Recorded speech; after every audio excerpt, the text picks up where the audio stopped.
Welcome to MSTV Telugu news. మీ సమాచారం మా ప్రభంజనం. ఈరోజు ఎంఎస్టీవీ తెలుగు న్యూస్ ద్వారా ప్రముఖ డాక్టర్ కృష్ణమోహన్ గారు కేర్ హాస్పిటల్స్ బంజారాహిల్స్ హైదరాబాద్ నందు స్థూలకాయం ఒబేసిటీ గురించి, వాటి వలన కలిగే ఇబ్బందుల గురించి, నివారణ గురించి తెలియజేస్తారు. నా పేరు doctor Krishnamohan, care hospital Banjara Hills, head of the department bariatric surgery. Obesity అనగానే స్థూలకాయం అని అంటుంటాం మనం. ఈ స్థూలకాయం గురించి అందరం కూడా రకరకాల కన్ఫ్యూజన్స్, రకరకాల ఆస్పిరేషన్స్ ఉంటూ ఉంటాయి మనందరికీ కూడా. అసలు స్థూలకాయం అంటే ఏంటి? ఎప్పుడైతే మనం స్థూలకాయలు అని అనుకుంటున్నాము అంటే, ఎవరైనా సరే ఐడియల్ బాడీ వెయిట్ కంటే 25 కిలోల కంటే ఎక్కువ ఉన్నట్లయితే వాళ్ళు మాత్రమే మనం స్థూలకాయలుగా, అంటే మార్బిడ్ ఒబేసిటీ ఉన్నట్టుగా భావించాలి. 25 కిలోల కంటే తక్కువ ఉన్న వాళ్ళకి ఒబేసిటీ ఉంది, ఓవర్ వెయిట్ ఉంది, కానీ మార్బిడ్ ఒబేసిటీ లేదు అని అర్థం. సో అంటే ఒక మనిషి 60 కిలోలు ఐడియల్ బాడీ వెయిట్ ఉండాలి అంటే, సపోజ్ 85 కిలోల కంటే దాటి ఉన్నట్లయితే అప్పుడు మార్బిడ్ ఒబేసిటీ ఉన్నట్టు. మార్బిడ్ ఒబేసిటీ అంటే ఏంటి? ఈ స్థూలకాయంతో పాటుగా వేరే డిసీజెస్, అంటే like blood pressure, diabetes mellitus, లేదా జాయింట్ పెయిన్స్, అంటే ఆస్టియోఆర్థరైటిస్ అంటాం కదా, అట్లా there are few of the things. అట్లాగే అబ్స్ట్రక్టివ్ స్లీప్ యాప్నియా, ఇవన్నీ కూడా ఈ స్థూలకాయానికి సంబంధించి వచ్చేవి. అయితే ఏం చేయాలి? ఈ బరువు అసలు ఎందుకు పెరుగుతున్నాం మనం అంటే, బరువు పెరగడానికి పలు కారణాలు ఉంటాయి. ఒకటి జెనెటిక్. జెనెటిక్ అంటే ఏంటి? మోస్ట్ ఆఫ్ అస్, మనందరం పుట్టినప్పుడు రకరకాల జీన్ టేబుల్స్ ఉంటాయి మనందరిలోనూ. ఎవరి జీన్ టేబుల్ వాళ్ళకే ఉంటుంది.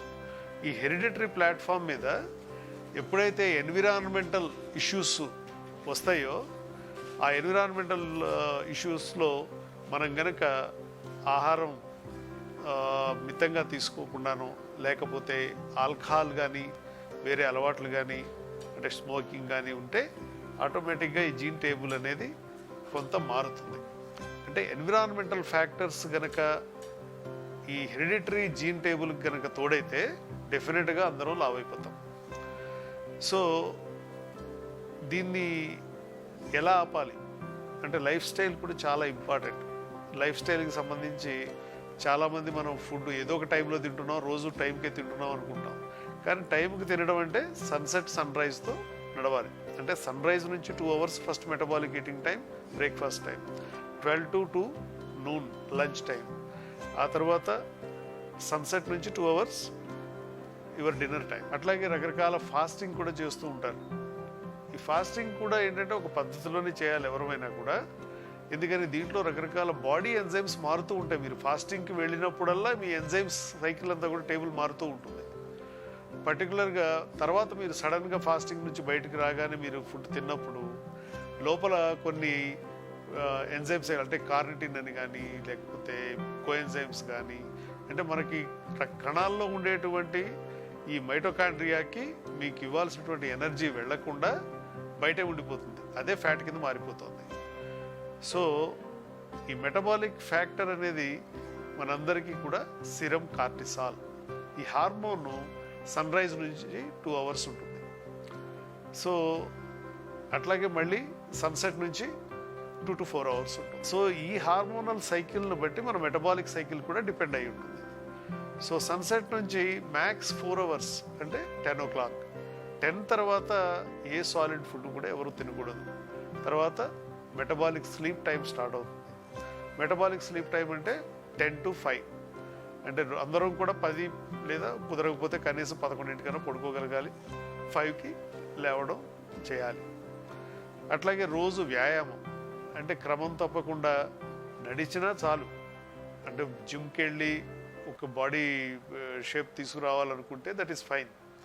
At least 5 kilometers in 45 minutes is the benchmark. అది అందరూ చేయాల్సిన పని. సో డైలీ కనుక ఇది చేస్తూ వాటర్ అట్లాగే 2 to 3 liters కనుక మనం మెయింటైన్ చేయగలిగితే 100% అందరం కూడా వెయిట్ తగ్గుతాం. సరే, ఈ వెయిట్ తగ్గాలి అంటే ఓన్లీ ఆహార నియమాలు అట్లాగే వ్యాయామం ఇవే సరిపోతుందా అనుకుంటే, for example A person weighing 150, 150, 200 kilos ఉన్నాడు అనుకోండి. సో 200 కిలోస్ వ్యక్తికి ఎలాంటి వ్యాయామం చెప్పినా, ఏ ఫాస్టింగ్ చేయించినా తగ్గడం కష్టం. ఎందుకని ఎవరు కావాలని లావు పెరగం. సో ఎలాంటి ఎన్విరాన్మెంటల్ ఫ్యాక్టర్స్ వాళ్ళ మీద పనిచేస్తున్నాయనేది ముందు అర్థం చేసుకోవాలి. సో ఆ తర్వాత మీ బాడీ కెమిస్ట్రీని అర్థం చేసుకోవాలి. ఆ తర్వాత ఏ రకంగా మనం ఈ హార్మోన్ సైకిల్స్ని మార్చగలం అని మనం ఆలోచిస్తే కనుక ఇవి చూసినప్పుడు మనకి మీ డాక్టర్కి అర్థమవుతుంది. సో దాన్ని బట్టి ఈ బేరియాట్రిక్ సర్జరీ అనేది సజెస్ట్ చేయడం జరుగుతుంది. ఈ బేరియాట్రిక్ సర్జరీలో కూడా 4-5 రకాలు ఉంటాయి. అందరికీ ఒకే రకమైనటువంటి సర్జరీ చేయడం కుదరదు. అలా చేయడం వల్ల కూడా మీకేం ఉపయోగం ఉండదు. సో చేయవలసింది ఏంటి, వాళ్ళ కెమిస్ట్రీని బట్టి సర్జరీని చూస్ చేసుకోవాలి. అది మీ డాక్టర్ గారే చెప్పడం జరుగుతుంది. సో మీకు కూడా అర్థం కావాలి ఎలాంటి సర్జరీస్ అవైలబుల్గా ఉన్నాయి, ఏ సర్జరీ చేసుకోవచ్చు, చేసుకుంటే ఇది లైఫ్ ప్రాబ్లం ఏమన్నా ఉందా, ఇవి కూడా మీరు తెలుసుకోవాలి. ఈ సర్జరీలన్నీ కూడా పూర్తిగా సేఫ్ సర్జరీస్, ప్రాణానికి ఏం ప్రమాదం లేదు. కానీ లాప్రోస్కోపీ అనే పద్ధతిలోనే చేస్తాం. చేసిన తర్వాత కేవలం సర్జరీ వల్ల ఎవరూ తగ్గరు. సర్జరీతో పాటుగా లైఫ్ స్టైల్ చేంజెస్ ఉండాలి, బిహేవియరల్ మోడిఫికేషన్ ఉండాలి. ఈ రెండు తోడైతేనే ఈ సర్జరీ అనేది ఉపయోగపడుతుంది. సర్జరీ అనేది కేవలం ఒక టూల్ లాంటిది మనకి. అంటే ఏంటి, ఒక స్థాయిలో ఉన్నటువంటి మెటబాలిజంని మరో స్థాయికి తీసుకొస్తుంది సర్జరీ. అంతేగాని సర్జరీ చేయించుకున్నాం కదా అంటే దాంతో ఎవరూ తగ్గం. దాంతోపాటుగా మీ ఎన్విరాన్మెంట్లో ఉన్న ఫ్యాక్టర్స్ ఏంటో అర్థం చేసుకోవాలి, బిహేవియర్లో ఉన్న మోడిఫికేషన్ ఏం చేయాలనేది తెలుసుకోవాలి. అట్లాగే క్రమం తప్పకుండా వ్యాయామం చేయాల్సి ఉంటుంది. ఈ 4 రకాలుగా కనుక మనం చేయగలిగితే డెఫినెట్గా అందరూ తగ్గొచ్చు. అట్లాగే ఈ సర్జరీ చేసిన తర్వాత పర్మనెంట్గా ఇక వెయిట్ లాస్ ఉంటుందా, నాకు లైఫ్ టైం ఉండకపోవచ్చు. ఎందుకని, ఇందాక చెప్పినట్టుగానే మళ్ళీ వెయిట్ రీగెయిన్ కూడా రావడం పెద్ద కష్టమేం కాదు. ఇది మనం కనుక ఎన్విరాన్మెంట్ ఫ్యాక్టర్స్ని కనుక మర్చిపోయినా, బిహేవియరల్ మోడిఫికేషన్ లేకపోయినా, లేదా మన బాడీ కెమిస్ట్రీలో ఉన్నటువంటి హార్మోన్స్ని టైం టు టైం ఏమేమి మారుతున్నాయి, మనం తీసుకోవాల్సిన సప్లిమెంట్స్ ఏంటి అనేది తెలుసుకోకపోయినా ఇది మళ్ళీ వెయిట్ రీగెయిన్ రావడానికి అవకాశం ఉంటుంది. కాకపోతే ఒక 200 కిలోల వ్యక్తి ఏ 80 కిలోలకో వచ్చి ఇంకో 30-40 కిలోలు మళ్ళీ పెరగవచ్చు. అంటే చూసే వాళ్ళకి 120 కిలోలు మళ్ళీ వచ్చారు కదా అనుకోవచ్చు. కానీ 200 ఎక్కడ, 120 ఎక్కడ. సో అట్లా కొన్ని చేంజెస్ ఉంటాయి దీంట్లో. అయితే ఈ 120 నుంచి మళ్ళీ కిందకి దిగొచ్చా అంటే, మళ్ళీ తగ్గొచ్చా అంటే తగ్గొచ్చు. ఎలా తగ్గగలం, దానికి సంబంధించినటువంటి టెస్టులు చేయాల్సి ఉంటుంది. ఎందుకు మీకు ఎనర్జీ సెల్స్లోకి వెళ్లకుండా ఏటీపీ మాలిక్యూల్స్ బయట ఫ్యాట్గా కన్వర్ట్ అవుతున్నాయో మనం అర్థం చేసుకోవాలి. దానికి కొన్ని టెస్టులు ఇప్పుడు ఈ సైన్స్ కూడా ఇవాల్వ్ అవుతూ ఉంది. సో ఇప్పుడు అన్ని రకాల పరీక్షలు అవైలబుల్గా ఉన్నాయి. సో ఎందుకు ఎవరు లావు అవుతున్నారో మనం చెప్పేయచ్చు, ఇదిగో ఈ కారణం చేత మీరు మళ్ళీ లావు అవుతున్నారు. సో ఈ జాగ్రత్తలు తీసుకోండి, డెఫినెట్గా మళ్ళీ తగ్గడానికి అవకాశం ఉంది అని చెప్పొచ్చు. రకరకాల మీల్ రీప్లేస్మెంట్ ట్రీట్మెంట్స్ వచ్చాయి, రకరకాల సప్లిమెంట్స్ వచ్చాయి. సో డెఫినెట్గా వెయిట్ అనేది మెయింటైన్ చేసుకోవచ్చు. కానీ life style, behaviour modification, environmental factors ఇవన్నీ కూడా చాలా important. Please subscribe doctors advice. We'll be covering all topics which commonly affect patients on a day-to-day basis. For more this type of doctor advices or opinion or any other things, దయచేసి doctors advice channel like చేయండి, comment చేయండి, share చేయండి. Subscribe to this channel, Doctor's Advice. 10 మందికి ఉపయోగపడేలాగా చూడండి. Thank you so much.